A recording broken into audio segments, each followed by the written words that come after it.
नमस्कार मित्रांनो, महाराष्ट्रामध्ये एका मोठ्या निर्णयाची उलटगंती सुरू झाली आहे। एक असा निर्णय जो लाखो प्रवाशांच्या आणि हजारो एसटी कर्मचाऱ्यांच्या भवितव्याशी जोडलेला आहे।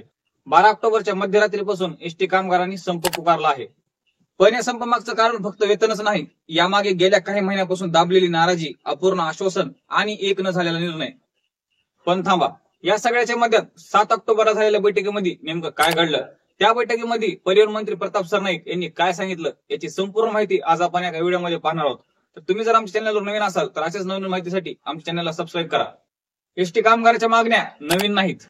थकबाकी वेतन, शासनाप्रमाणे महागाई भत्ता, तसेच 15,000 रुपये दिवाळी बोनस, सण, अग्रिम, नियमित पगार आणि स्थिर नोकरी या सर्व मागण्या गेल्या काही महिन्यापासून प्रलंबित आहेत।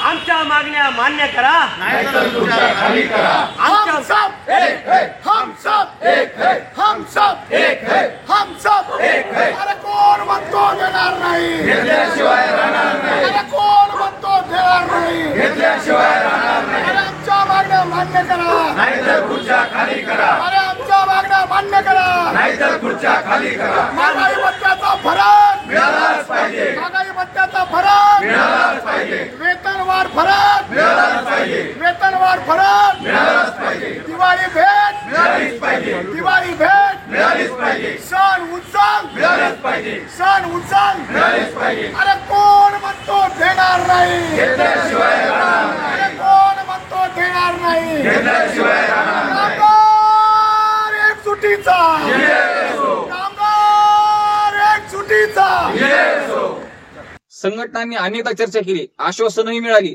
पण ठोस निर्णय मात्र झाला नाही। अखेर 12 ऑक्टोबरच्या मध्यरात्रीपासून चक्का जाम आंदोलन आणि संप पुकारण्याची घोषणा झाली। नंतरच्या आंदोलनामध्ये 6,500 रुपये मूळ वेतनात तत्कालीन मुख्यमंत्र्यांनी जाहीर केले, मात्र आम्हाला त्याचा फरक अजून मिळालेला नाही। घरभाडे भत्त्याचा आम्हाला फरक मिळालेला नाही, घरभाडे भत्ता आम्हाला वाढून मिळालेला नाही। 1% वेतनवाढीचा दर आहे। आम्ही घरभाडे भत्ता 10-20-30% आम्हाला मिळणं आवश्यक आहे। आम्ही दिवाळीसाठी 15,000 रुपयाचं बक्षीस भेट मागितलेली आहे आणि असे अनेक आर्थिक प्रश्न आमच्याकडे सध्या प्रलंबित आहेत। एसटी कामगार राज्यभरातला अतिशय क्षुद्र झालेला आहे आणि त्यामुळं आज आम्ही परिवहन मंत्र्यांची बैठक झाली। परिवहन मंत्र्यांनी असं सांगितलं की आज मुख्यमंत्री आणि उपमुख्यमंत्र्यांची भेट घेऊन तुमच्या भावना कळवणार आणि तुम्हाला फरक मिळाला पाहिजे, अशा प्रकारची भूमिका त्यांनी सांगितलेली आहे। आज आमची कृती समितीची बैठक पुन्हा झाली, राहिलेल्या संघटना परत एकत्रित आलेल्या आहेत आणि हातात हात घेऊन आम्ही 13 तारखेचा एल्गार पुकारलेला आहे। पण याआधी 7 ऑक्टोबरला परिवहन मंत्री प्रताप सरनाईक आणि सर्व संघटनांच्या कृती समितीची एक महत्त्वाची बैठक झाली। या बैठकीमध्ये प्रताप सरनाईक यांनी सांगितले की शासन या विषयाकडे गांभीर्याने पाहत आहे। मी स्वतः मुख्यमंत्री यांच्याशी चर्चा करून कामगारांच्या हिताचा निर्णय घेणार आहे। मात्र या बैठकीत कोणताही ठोस निकाल न लागल्याने कामगार संघटनांनी ठरवलं, जोपर्यंत लेखी निर्णय येत नाही तोपर्यंत आंदोलन मागे घेणार नाही आणि त्यामुळेच आता संप अपरिहार्य झाला आहे। जर 2021 सालाप्रमाणे संप झाला तर प्रवाशांचे ऐन दिवाळीत हाल होणार हे मात्र नक्की आहे। सरकारच्या बाजूने मात्र सांगण्यात आलं की एसटी महामंडळाला केवळ आर्थिक मदत देऊन नाही तर दीर्घकालीन टिकाव देण्यासाठी व्यावसायिक मॉडेलवर काम करण्याची गरज आहे। त्यासाठी पीपीपी मॉडेल म्हणजेच पब्लिक प्रायव्हेट पार्टनरशिप अंतर्गत एसटी डेपोवर petrol pump, electric charging station आणि गोदामे उभारण्याची योजना तयार करण्यात आली आहे। या प्रकल्पांमधून महामंडळाला अतिरिक्त उत्पन्न मिळेल आणि कामगारांचे थकबाकी वेतनही वेळेवर मिळू शकेल। कामगारांचे असे म्हणणे आहे की आम्ही विकासाच्या विरोधात नाही, पण आमच्या पोटाशी खेळू नका। या संघर्षामुळे वातावरण आता अधिकच तापलं आहे। महाराष्ट्रातील प्रत्येक जिल्ह्यात एसटी कामगारांनी तयारी केली आहे। 12 ऑक्टोबरच्या मध्यरात्रीपासून बस बंद ठेवण्याचा निर्णय घेण्यात आला आहे। पण दिवाळी जवळ येत असताना हा संप सुरू झाला तर काय होईल? गावाकडे जाणारे प्रवासी, विद्यार्थ्यांचे प्रवास आणि दैनंदिन प्रवास या सगळ्यावर मोठा परिणाम होईल हे निश्चित आहे।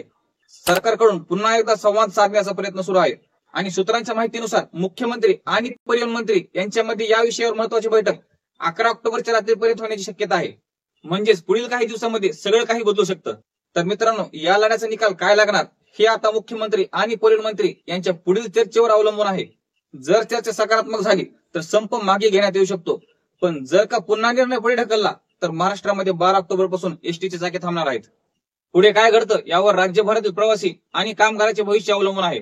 आता येणाऱ्या निर्णयावर आपल्याला नजर ठेवावी लागेल, कारण की हा निर्णय फक्त एसटीचा नाही तर पूर्ण महाराष्ट्राचा आहे। तर तुम्हाला काय वाटतं, बैठकीमध्ये नेमकं काय घडेल आम्हाला कमेंटमध्ये नक्की सांगा। व्हिडिओ आवडला असेल लाईक, शेअर आणि सबस्क्राईब करायला विसरू नका। तर भेटूया नवीन व्हिडिओमध्ये नवीन अपडेट्ससह। तोपर्यंत जय महाराष्ट्र, धन्यवाद।